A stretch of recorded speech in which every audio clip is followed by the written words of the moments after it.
completely terrifying, to say the least. I've had two experiences. The first one was about just over a year ago, and we're staying with Dad's, and went to bed, reasonable time, not tired, had a good day, and then I started nodding off, and next thing you know, I woke up, and I just kind of sat there, unable to move, as as well, it seemed like the house was setting on fire, which was completely terrifying. My little sister's in the other room, smoke was coming in, I'm screaming, nothing's coming out, trying to move, a little wriggle, and that's it. And then kind of just built up, a lot more as the fear built up, and as soon as I got completely immersed in smoke, I kind of woke up, sweating, terrified, nearly crying. Um, yeah, that was the first experience. And then the second one was more frequently and more regular. It was over a short period of time. And this one was at my home. So I'd wake up in the middle of the night. Well, not happen. Just unable to move, just like I was laying there. And that had happened for a week or so, on and off. And then I started to see a woman that was in white, and couldn't see any facial features, details, just black hair, white, everything else. And over a span of about 3 weeks, started getting closer. There in bed. And then after 3 weeks, you kind of just got into it, and then I just sat there looking. I couldn't see her, which really freaked me out because she was there. So I decided to look at the opposite side. Bearing in mind I have a loft bed at this moment in time, so it's a good 6 foot off the ground and less than an inch gap between the wall, and she was there just looking through the slats. Terrifying experience. I felt like it was like one of those where you're scared, but fear takes over, and you're a statue, and then it kind of slowly went, and it was just trying to kick and scream to wake up, and then not really happened for a bit, and then one night I went back into it, and then she was on the end of the bed, and then I really remember it's from there, but next thing I know, I'm getting thrown around, hitting walls. Well, it was what it feels like, and I still couldn't move.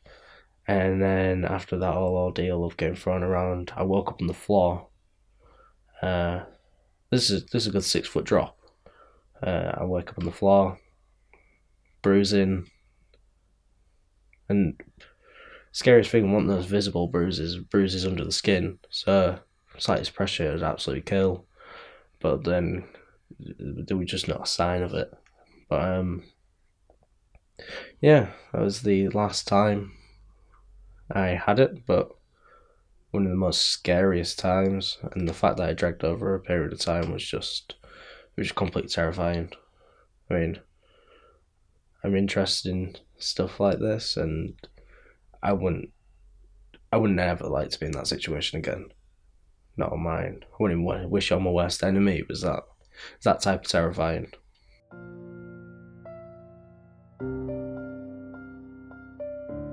Overall, it's the lack of power of your own body. I like being in control, and so as much as the next person, but you sat there and you feel like you're in danger, and everything's rushing through, adrenaline, fear, everything, and you can't do nothing about it. Sighting wise, claustrophobia is one of the things that does, especially with the first and with the fire. Everything just got smaller and smaller as the smoke came. And it just takes out of you. It's just, you wake up, you're either hyperventilating, sweating, or you just start shocked. You just kind of just lay there for a good 3 hours not knowing what's going on. The incident with the woman, that was again just powerless. You as a human, an animal, we have a flight or fight response, and you couldn't do neither, and it's just, you kind of feel like a baby. You know, you don't know what to do. Like newborn. But yeah, completely awful.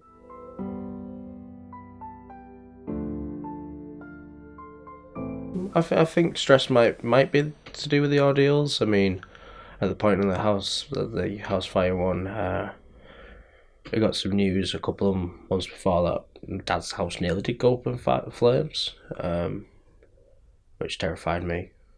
But that was a couple of months before, so I don't know why it happened then. With the woman, I have not a clue. It could be supernatural.